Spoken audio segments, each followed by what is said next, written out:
తెలంగాణలో ఇచ్చిన హామీలు కావచ్చు, హిమాచల్లో ఇచ్చిన హామీలు కావచ్చు, అమలు చేయలేకపోతున్నారు. కర్ణాటక సౌత్లో చాలా గొప్ప రాష్ట్రంగా ఉండేటువంటి కర్ణాటక ఖతమైపోయింది, మనం కూడా ఖతమవుతామని చెప్పి హర్యానా ప్రజలు కూడా ఆలోచించుకొని స్టేబుల్ గవర్నమెంట్ ఉండాలంటే, ఆర్థిక పురోగమనం జరగాలంటే, ఉద్యోగ కల్పన రావాలంటే, శాంతి నెలకొనాలంటే హర్యానా భారతీయ జనతా పార్టీ చేతిలో ఉండాలని భావించింది. ఇవాళ మహారాష్ట్ర కూడా ఇవాళ అట్లే భావించింది. అందువల్ల దాన్ని ముఖం బాగలేక అద్దం పాలగొట్టుకున్నట్టుగా వాళ్లకు చేతగాక చేవలేక ఈ దుర్మార్గపు దరిద్ర ప్రచారాలు చెల్లక ప్రజలు ఓడగొడితే ఇవాళ ఈవీఎంలు పనిచేస్తలేవు. తాను గెలుస్తానో ఈవీఎంలు పనిచేసినట్టు, ఇతరులు గెలుస్తానో ఈవీఎంలు పనిచేయనట్టు ఓ గంత స్థాయికి దిగజారిపోయింది.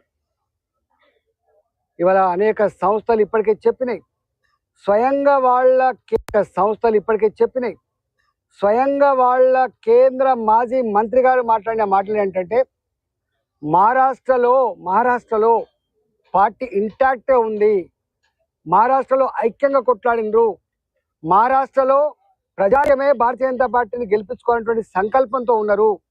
అంతే తప్ప వీళ్ళు చెప్తున్నట్టుగా ఈవీఎంలు కాదని చెప్పి స్వయంగా వాళ్ళ బాధ్యత కలిగిన మాజీ మంత్రి గారే మాట్లాడిందంటే వీళ్ళకు అయినా సోయి రాదు, జ్ఞానోదయం కలగదు.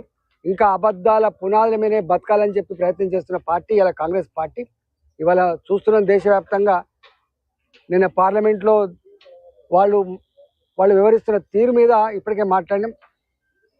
మోదీ గారి ఎదుగుదల భారతదేశం యొక్క కీర్తి ప్రతిష్ట పారాలని ఇవాళ విదేశాల్లో ఉన్నటువంటి కొంతమంది దుర్మార్గులు, పెట్టుబడిదారులు ఇవాళ భారత ఆర్థిక వ్యవస్థ చిన్నాభిన్నం చేయాలి, భారత పురోగమనాన్ని అడ్డుకోవాలి, మోడీ ప్రపంచవ్యాప్తంగా చాలా చింతనైపోతా ఉన్నాడు అని చెప్పి అట్లాంటి అమెరికాలో కూర్చున్నోళ్ళు, ఇతర దేశాల్లో కూర్చున్నోళ్ళు కుట్రలు చేసి ఇవాళ వాళ్లకు పావులుగా ఉండేటోళ్ళు ఇక్కడ కాంగ్రెస్ పార్టీ దాని అలయన్స్ పార్ట్నర్లు అయిపోయినాయి. ఇది ప్రజానీకం అంతా కూడా అర్థం చేసుకుంటుండ్రు. ఇవాళ సోరోస్ అంటోడు అమెరికాలో ఉన్న ఎవరి డబ్బులు ఇస్తాడు, ఏం చేస్తాడు, ఇక్కడ ఇలా బంగ్లాదేశ్లో జరిగేటువంటి నరమేధానికి ఎవరు సూత్రధారులు, ఏమైపోతుంది. కానీ ఏది ఏమైనప్పటికీ కూడా ఇవాళ భారతీయ జనతా పార్టీ ఇవన్నిటి కూడా గుండెల్లో పెట్టుకొని దేశ ప్రజానీకాన్ని, దేశ ప్రతిష్టని ఎట్లా కాపాడుకోవాలో మోడీ గారు ఇప్పటికే ఆలోచన చేస్తా ఉన్నాడు. ఇవాళ నేను తెలంగాణ ప్రజానీకానికి మేము కలిసినప్పుడు చెప్తా ఉన్నారు, ఇవాళ 100కు 100% మళ్ళీ దేశంలో పాశ్చాత్యం మొదలైంది. ఈ దఫా తెలంగాణ గడ్డ మీద ఎగరాల్సిన జెండా కాషాయ జెండా, గెలవాల్సిన పార్టీ భారతీయ జనతా పార్టీ అని చెప్పి నాకు వచ్చిన రిపోర్ట్లలో ప్రజల అంతరాత్మ ఉంది. కాబట్టి మంచి ఐక్యంగా పనిచేసుకుందాం, రాబోయే కాలంలో గెలిపించుకుందామని చెప్పి మాకు దిశానిర్దేశం కూడా చేసింది. కాబట్టి డెఫినెట్గా రాబోయే కాలంలో భారతీయ జనతా పార్టీ కార్యకర్తలుగా, నాయకులుగా, ప్రజాప్రతినిధులుగా, కార్పొరేటర్లుగా రకరకాల ఓట్లు కాబట్టి దీన్ని గొప్పగా విజయవంతం చేయాలని చెప్పి మా పార్టీ శ్రేణులకు, నాయకులకు, ప్రజలకు విజ్ఞప్తి చేస్తున్నాం.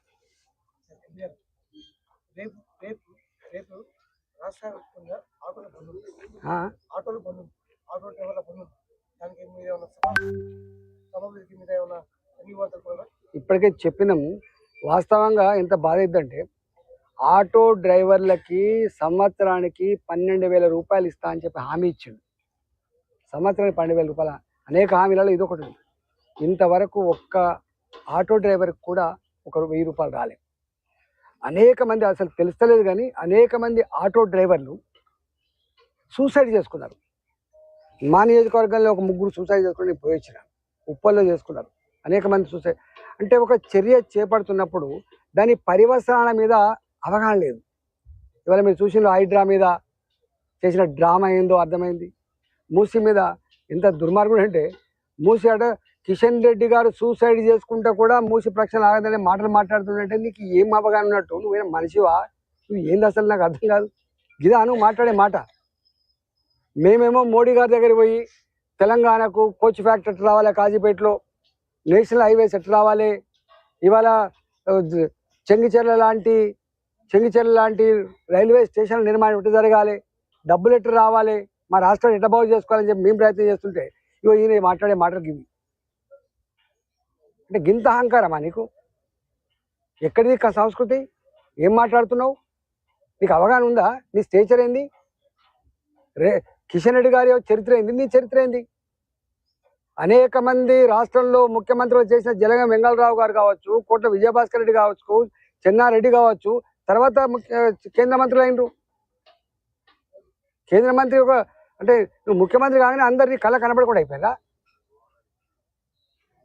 తప్పకుండా ఆటో డ్రైవర్లు చేసేటువంటి సమ్మెకి, వాళ్ళ న్యాయమైన పోరాటానికి భారతీయ జనతా పార్టీ వాళ్ళకి అండగా ఉంటుంది.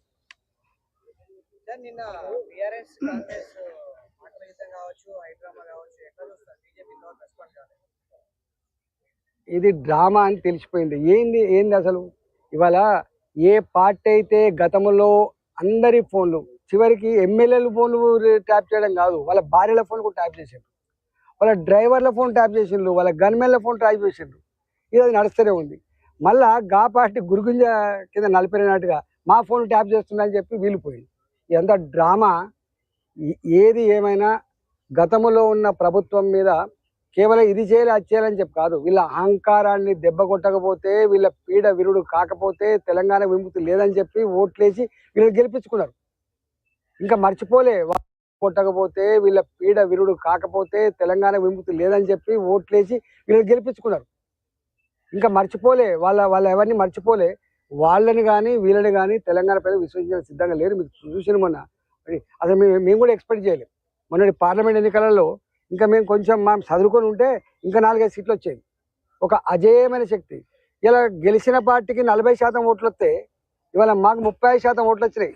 ఈ తెలంగాణ గడ్డ మీద మొట్టమొదటిసారిగా ఇంత ప్రజాక్షేత్రంలో ఇలా ఆశీర్వాదం పొందినటువంటి మొట్టమొదటి సందర్భం ఈ సందర్భం. కాబట్టి ఇలా రెండు పార్టీల మీద ఇదో డ్రామా కంపెనీ తప్ప వీళ్ళు ప్రజల కోసం చేసేది ఏం లేదు. నీ ఫోను ట్యాప్ అవుతుంది, నా ఫోన్ కామిని సంపూర్ణ